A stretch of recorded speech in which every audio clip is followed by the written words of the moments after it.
So what now? You've been listing those Etsy products, you've been scaling those ads, and hopefully you've enjoyed a very profitable Q4 period. But now that those shipping cutoffs have rolled around, what expectations should we have? What's going to happen?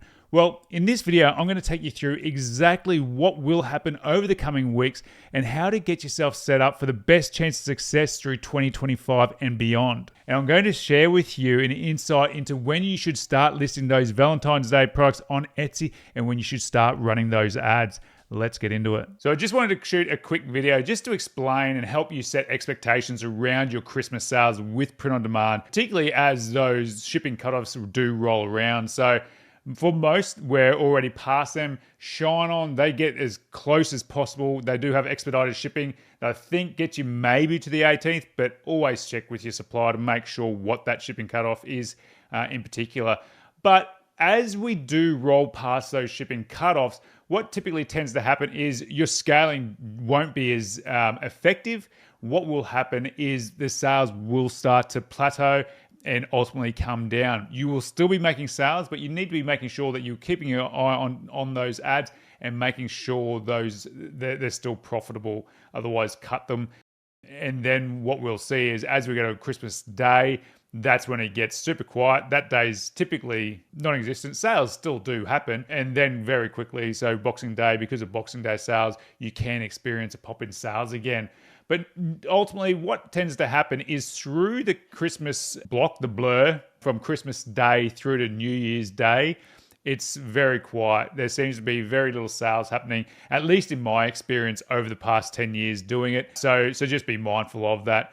But what you can be doing in that time, particularly if you are active on Etsy, which you should be listing products. You should already be listing products for Valentine's Day.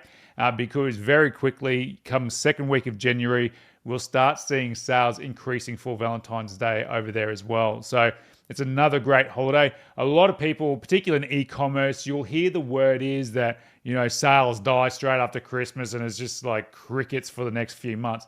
With print on demand, it's not like that at all because we are front loaded really with a bunch of different holidays. So we do have Valentine's Day, we have Mother's Day in May. So there's a good period of time where we're still making very good money. And then you carry that through to Father's Day USA, which I believe is in June. So you get into that mid-year and then we enter that wedding season as well. So by focusing on these holidays, it allows you to pod surf. So surf the trends, surf the holidays, and help you really leverage the chance of success. And by chance of success, you're stacking the odds of success in your favor by focusing on those holidays.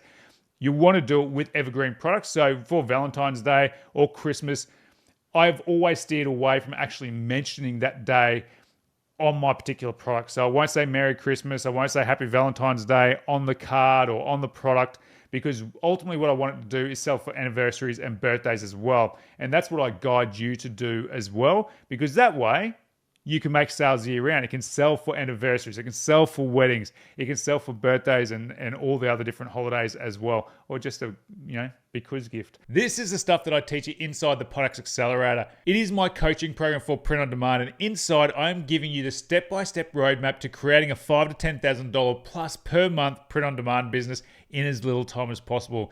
You'll be working with me directly, and I'm helping you to build, grow, and scale your print on demand business so that you can spend more time with your family and friends and ultimately doing what you want to be doing. If that sounds good to you, make sure you click the first link in the description below, watch the free training, and if it sounds good to you, book a call with my team and I, because I'd love to see you over there. Let's get back to it. So just to recap, so we're at the 17th now, so we should start seeing those sales coming down up till Christmas Day. We'll still experience sales, but they won't be scaling at the same level.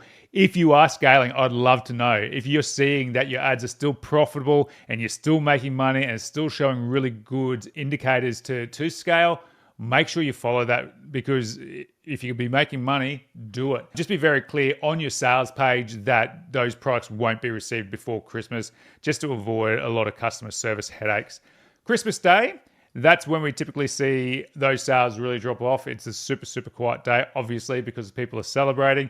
Boxing Day sales, they can be quite big. So those ads, whether or not you want to pause them on Christmas Day and then turn them back on Boxing Day, entirely up to you. The blur, so from Boxing Day to New Year's Eve, usually pretty quiet. But again, I'm more than happy for you to prove me wrong. If your ads are indicating that it should be scaled and should be left alone, do that. I've had Christmas ads run all the way through to about March, April because they were still profitable. The ad copy mentioned Christmas, order before, blah, to get it before Christmas. But they were just profitable. I didn't want to touch that ad. It's one of the first rules you ever learn. Don't touch a profitable ad. So I just kept that running.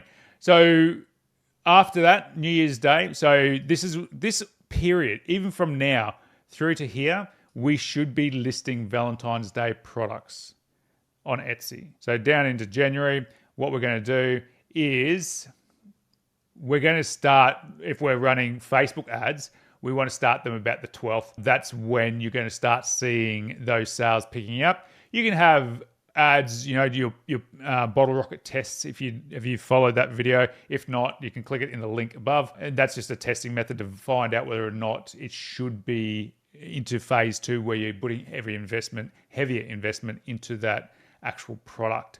So from week 12, that's when you want to start ramping up your testing, doing your phase 2 ads where you are doing that heavier investment. If you want to know what I'm talking about here, this is exactly what I teach you in PodHacks, my coaching program for print on demand. I give you the step-by-step guidance on how to run this system. You know exactly what to do when it's got the rules for cutting and scaling. It's a simple system, and that's what you need. So from the 12th, testing, and then we can scale through to that second week of February. Again, looking at the shipping cutoff. So Own Print, another great quality jewelry manufacturer. Make sure you check out their shipping dates. They ship through Europe as well, which is really, really cool. They have Etsy compliant products because the pendant itself is engravable as well as having that message card in behind. So a lot of your shine on jewelry can transfer over into Own Print products, particularly those ones that you've had success with in the past. So if you've had shine on products selling really well, put them on Own Print, get them on Etsy again because they will sell. It's proven. You've got those runs on the board in your store. So I just wanted to get you to have the right expectation. It can be, if you miss the scaling period of Q4, you can be a little bit frustrated. But the one thing that you always have to remember, the difference between someone that's successful and someone that's unsuccessful, the successful have put up with a lot more failure than the unsuccessful ever will. And don't forget, if you'd like my personal guidance to start, grow, and scale your print on demand business, then make sure you check out the PodHacks Accelerator. You can click the first link in the description below, and that'll take you through to see more details about what's inside. If you love the sound of it, book a call, and I'll have a chat to you over there. Stay awesome, get after it, and get those sales. Good on you.